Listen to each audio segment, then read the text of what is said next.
Le chocolat chaud, c'est la boisson réconfortante de la période de Yule. Aujourd'hui, je te partage la recette officielle d'Esteria, celle qu'on prépare dans les cuisines du château de l'école.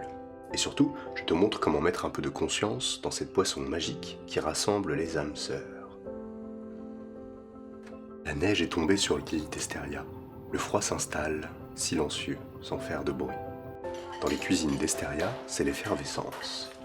On s'apprête à lancer la saison du chocolat chaud.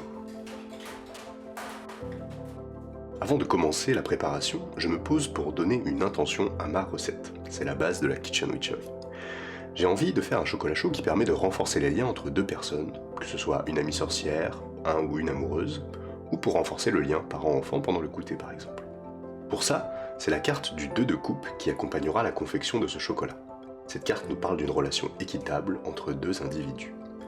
Je vais aussi utiliser la numérologie pour renforcer mon intention de créer un lien de complicité à travers le chocolat chaud.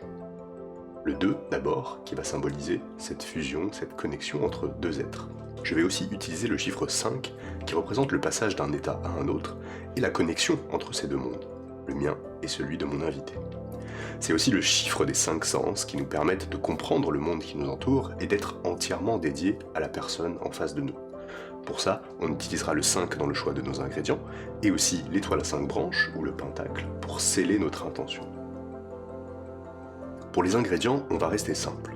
On va avoir besoin, évidemment, de 2 fois 5 carreaux de chocolat pâtissier, 500 ml de lait, 5 gousses de cardamome, 2 bâtons de cannelle, et enfin 2 cuillères à soupe de miel.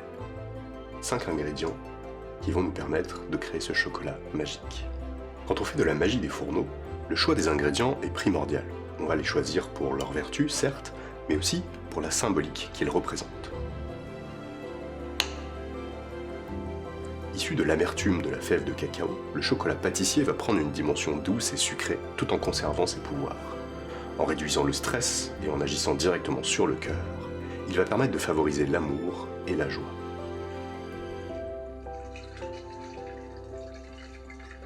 Pour cette boisson, j'ai choisi de faire une version végétale avec du lait de riz, mais du lait d'avoine fera aussi bien l'affaire. Le lait végétal, issu des céréales, va ajouter une dimension de prospérité dans la relation. Vous pouvez en profiter pour faire une prière à Déméter, déesse grecque de l'agriculture et des récoltes, pour la remercier de nourrir votre corps et de rendre cette relation fertile. À la période de Yule, on ne peut pas passer à côté de la cannelle. Cette épice, issue de l'écorce du cannelier de Ceylan, originaire du Sri Lanka, est connue depuis l'Antiquité. Symbole d'immortalité en Égypte, cette épice posera les bases d'une relation durable. Elle est aussi réputée pour ses vertus stimulantes et anti-infectieuses. Symboliquement, elle mettra donc de l'énergie dans la relation et elle empêchera les non-dits de s'installer entre vous. Enfin, son parfum apportera naturellement une ambiance conviviale et chaleureuse, parfait pour créer un cocon de bienveillance. On poursuit avec la cardamome, épice phare de la cuisine védique qui rentre notamment dans la composition du curry. Elle va fonctionner en synergie avec la cannelle pour amplifier l'énergie présente.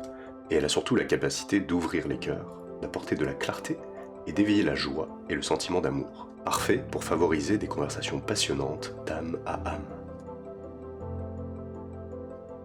Et enfin, on termine par le miel qu'on ne présente plus pour ses nombreuses vertus. Je dirais simplement qu'il est le fruit d'une collaboration harmonieuse entre toutes les abeilles de la ruche. De quoi mettre l'entraide, l'écoute et la considération au centre de la relation.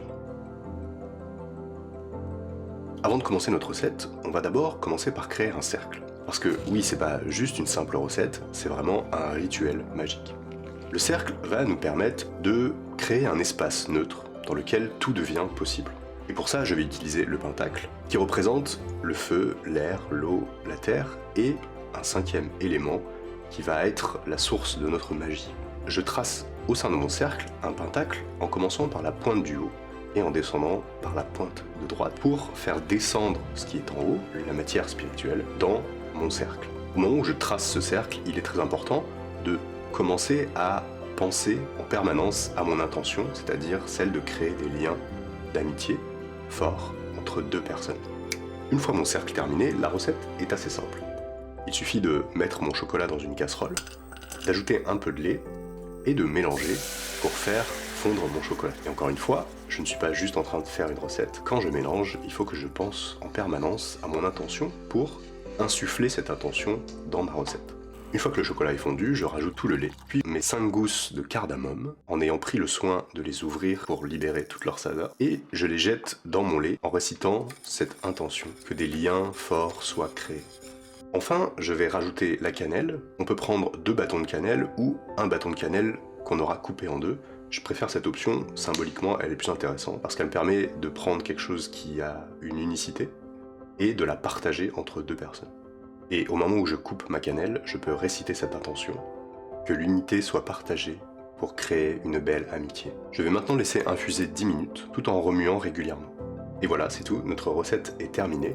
Il vous suffit maintenant de trouver la personne avec qui vous souhaitez partager cette boisson magique. Et bien sûr, il est évident que cette personne doit être au courant du rituel. Vous pouvez même le faire à 2. Parce que on n'offre pas une boisson ritualisée à quelqu'un qui n'en a pas conscience. Ça s'appelle de la manipulation. Et c'est de votre responsabilité de ne pas jouer avec le consentement des autres. Donc soyez bien clair sur le rituel que vous avez fait et soyez clair avec votre ami que vous partagez tous les 2 la même intention. Il ne vous restera plus qu'à rajouter un peu de miel avec votre ami pour pouvoir mélanger votre boisson tout en insufflant une dernière fois cette intention de créer un moment qui vous permettra de recréer des liens forts. Notre recette est terminée et j'espère qu'elle sera pour toi le moyen de renforcer le lien avec les personnes que tu aimes. Et si ton envie de prendre soin des autres se multiplie, je t'invite à liker, à partager et à t'abonner à cette chaîne. Ça me permet de me sentir moi aussi soutenu. Si tu veux en savoir plus sur Yule, je te conseille d'aller voir cette vidéo. En attendant, je te souhaite de joyeuses célébrations et surtout, reste magique.